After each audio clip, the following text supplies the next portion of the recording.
रायगड जिल्हा माध्यमिक आणि उच्च माध्यमिक विद्यासेवक सहकारी पतसंस्था पेणच्या पंचवार्षिक निवडणुकीत एम.एन. पाटील सहकार पॅनलने पॅनल प्रमुख नरसू पाटील यांच्या खंबीर नेतृत्वाखाली 15 पैकी 15 संचालक प्रचंड मताने निवडून आणले असून विजयाची हॅट्रिक साधली आहे। काही विरोधकांनी कुरघोडी करण्याचा प्रयत्न केला। जाणून बुजून आपले उमेदवार उभे करून पतसंस्थेत शिरकाव करण्यासाठी प्रयत्न चालवले होते, परंतु त्यांचे प्रयत्न निष्फळ ठरलेत। उलटपक्षी विरोधकांची डिपॉझिट जप्त झालेत, अशा भावना निवडणुकीमध्ये पॅनल प्रमुख नरसू पाटील यांनी व्यक्त केली। अखिल कोयना पुनर्वसाहत सेवा संघाच्या वतीनं मुंबईतील आझाद मैदानावर आंदोलन सुरू झालं असून त्याची दखल मुख्यमंत्री एकनाथ शिंदे यांनी घेतल्याने 3 जुलै रोजी विधिमंडळात बैठकीचं आयोजन केलंय। त्यामुळे या लढ्याला यश येईल अशी अपेक्षा कोयना प्रकल्पग्रस्त जनतेच्या मनात निर्माण झाली आहे। या आंदोलनाला पाठिंबा देण्यासाठी आमदार शशिकांत शिंदे, माजी आमदार सदाभाऊ सकपाळ यांनी आंदोलन ठिकाणी येऊन पाठिंबा दिला। मंत्री शंभूराजे देसाई यांनी अखिल कोयना पुनर्वसाहत सेवा संघाला मंत्रालयात पाचारण केलं असून तिथे शिष्टमंडळाशी चर्चा सुरू आहे। नवी मुंबईला पाणी पुरवठा करणाऱ्या चौक मोरबे धरणासाठी जमीन संपादित करताना शासनानं दिलेली आश्वासनं पाळली नाहीत, त्यामुळे मोरबे धरण प्रकल्पग्रस्तांचा गेल्या 30 वर्षांपासून संघर्ष सुरू आहे। धरणग्रस्तांनी 27 जून पासून धरणासमोरील परिसरात साखळी उपोषण सुरू केलंय। मंगळवारी 7वा दिवस असतानाही नवी मुंबई मनपाचा कोणीही अधिकारी फिरकत नसल्याने मोरबे धरण प्रकल्पग्रस्त संतापलेत। शासनानं दखल न घेतल्याने अखेर 4 जुलै रोजी नवी मुंबई मनपा क्षेत्राला होणारा पाणी पुरवठा बंद करण्याचा इशारा मोरबे धरण प्रकल्पग्रस्त संस्थेचे अध्यक्ष जगन्नाथ पाटील यांनी दिला आहे।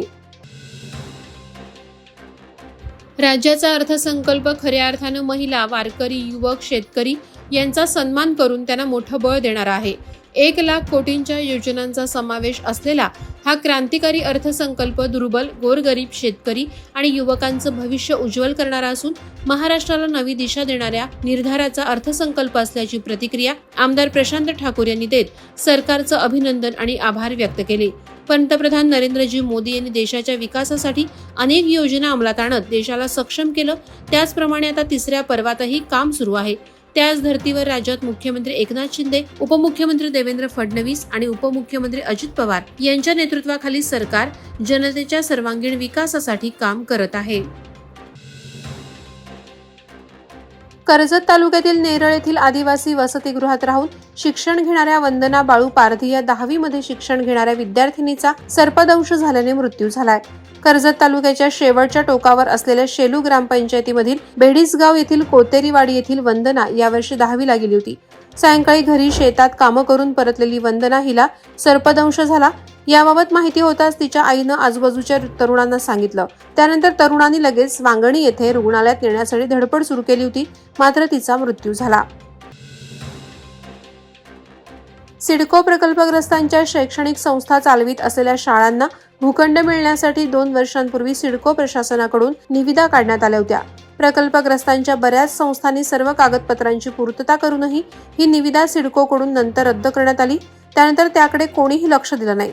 रायगड जिल्हा काँग्रेस अध्यक्ष महेंद्र शेठ घरत हे सिडकोकडे पाठपुरावा करत आहेत, परंतु सिडको व्यवस्थापन लक्ष देताना दिसत नाही।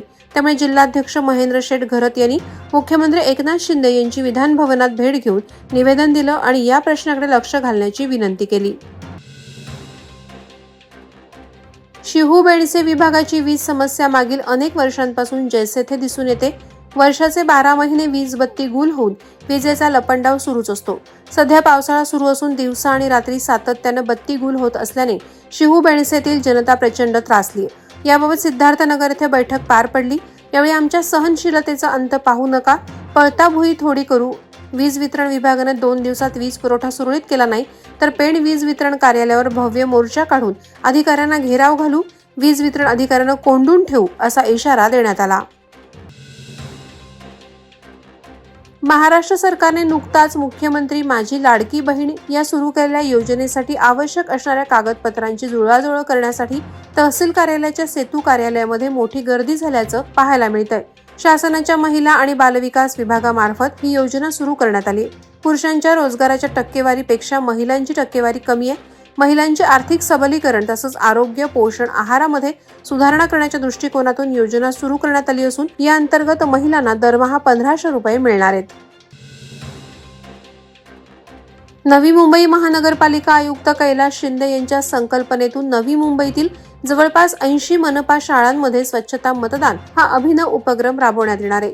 याची सुरुवात दिवाळे गाव येथील मनपा शाळेतून केली गेली.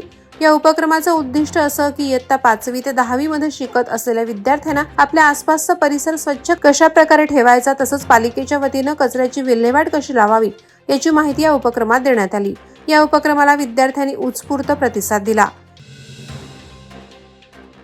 1 जुलै 2024 रोजी डॉक्टर्स डेचे औचित्य साधून पनवेलमधील सेवाव्रती, निष्णात तसंच विख्यात अशा सर्व डॉक्टरांच्या सन्मानार्थ पनवेल आरोग्य रत्न पुरस्कार असा एक सोहळा भारत विकास परिषद पनवेल शाखेच्या वतीनं आद्य क्रांतीवीर वासुदेव बळवंत फडके नाट्यगृह येथे संपन्न झाला. या कार्यक्रमाला महानगरपालिका उपायुक्त डॉक्टर श्रीयुत वैभव विधाते प्रमुख पाहुणे म्हणून लाभले होते. भाविप प्रांत अध्यक्ष सीमंत प्रधान तसंच प्रांत सचिव नितीनजी कानिटकर कार्यक्रमाला उपस्थित होते. पनवेलमधील ख्यातनाम general practitioner doctor Shrinivas Walimbe, शल्यचिकित्सक डॉक्टर जगदीशचंद्र घोडके आणि बालरोग तज्ज्ञ डॉक्टर मिलिंद नाडकर्णी यांना पनवेल आरोग्य रत्न पुरस्कार देऊन सन्मानित करण्यात आलं. वादळवारा लाईव्हसाठी न्यूज ब्युरो, रायगड. नवी मुंबई व रायगड जिल्ह्यातील ताज्या बातम्या आणि घडामोडींसाठी सबस्क्राईब करा वादळवारा लाईव्ह चॅनल आणि दाबा बेल आयकॉन.